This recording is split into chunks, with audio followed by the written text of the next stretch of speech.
sikhona la enye prison la ukuthi sihlangene khona ngendaba yokuthi sizojabula kanye nezimoshwa sihlanganyele ndawonye kukhona izikhulu ezikhona ngaphakathi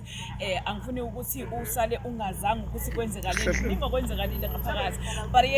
ngicela ukuthi nje kuloko bese ngiqoqile ukuthi besikade sikwenza ngaphakathi but nangobaba wami ubaba uNjilo okuyena esimazi ukuthi ukuyawaba neqhaza elikhulu emphakathini wenza umsebenzi omuhle wenza umsebenzi omkhulu emphakathini so namhlanje ngicela ukubingelela baba wami ngoba besinawe la ngaphakathi sibuka umsebenzi omuhle wenziwa abantu ekuthiwa baboshiwe kodwa bona bathi sise university. No, ngibonga kakhulu nje nanokuthi ke sihlangane nje na kuyinjabulo kakhulu sibonga uNkulunkulu and umcimbi kahle kakhulu silana ePrison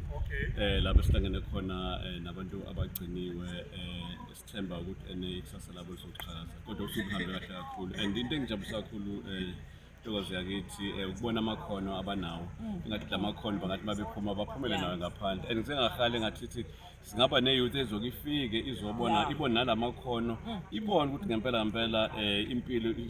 uxake kanjani kodwa uyishintshe kanjani impilo kodwa nje usuku nje libe mnandi kakhulu. Kukhona ke mhlambe engase ngikhulume ongasukhulume ngakho baba mayelana nokuyena oqale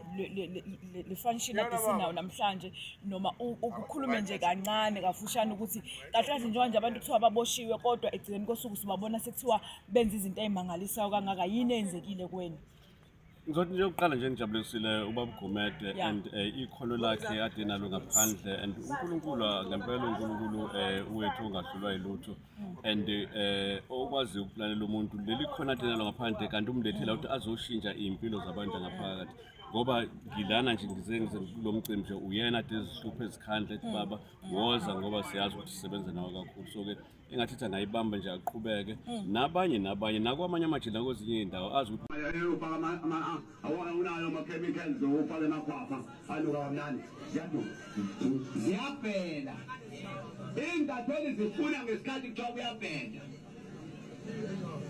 uma wenza into enhle ebantwini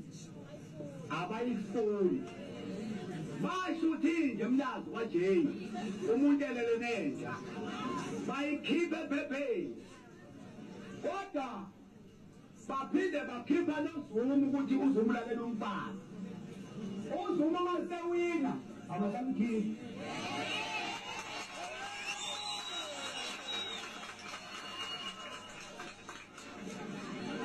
ngalendlela ngiyathanda nami ukuphume ezintweni ezimbi ngiyayithanda izinto ezimbi kukhomba ngiyiqhawe shutha wena wakaka lomlambile leshethi lakho ngapha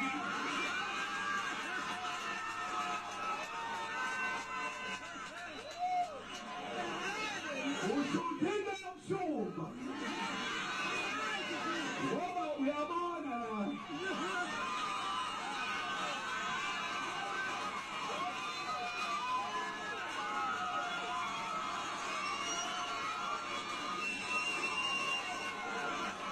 abanye nakwamanye amajila kwezinye indawo azi ukuthi umuntu uma nje esengxakini nasenkingeni kusuke ngekhona ukuphela komhlaba suke senqoze ezezinto zenza kodwa ubaba Gumede hayi ngimphamisela isiqholo.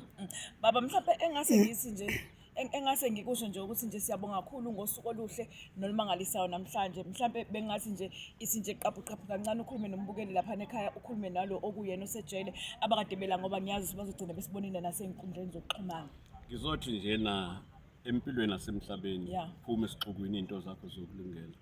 and wazi ukuthi inhle impilo nobe ngabe uficwe isiphi isimo ufuna kube nesikhathi sakho sokuthi ukhulume wedwa bese ukwazi ukuyihlahla indlela yakho nalabo abasemajele ngizothi nje kubona azi ukuthi yena umhlaba uphelile la kuwena ke usenokwenza izinto zenzeke kodwa ke enza isiqiniseko la ukhona ukuthi ke wenza isiqiniseko sokuthi and uyasifuna isitepu sizogibela kusona ukwazi ukwelela ngaphesheya uma wenze njalo ke kuba kuhle ngizothi nawe umuntu omusha ngiyasibona isimo sinjani lezansi eMzansi eSouth Africa siyabhimba siyabheda and lo mhlaba oyini bantu abasha nina sekufuna manje na ke nikhaliphe nibe nezikhali kubonakala ukuthi ikhala kube umqondo wakho ukuthi lento izonithatha kanjani lelizwe lishintshe ngoba niyabona ukuthi uliwa nani kuqedwa nina kwaphela nina siphelile leMzansi ngisho njalo ukuthi ngathi singabambana siqhubeke ngijabule nokuba nani ngazuthi uNkulunkulu angasisondeza sisebenze ndawonye sikwazi ukuyibamba thina ke siyithemba Foundation sihamba umhlaba wonke sikwazi ukuthi impilo zabantu sishintshe ngayo yonke indlela. Ngibonga kakhulu.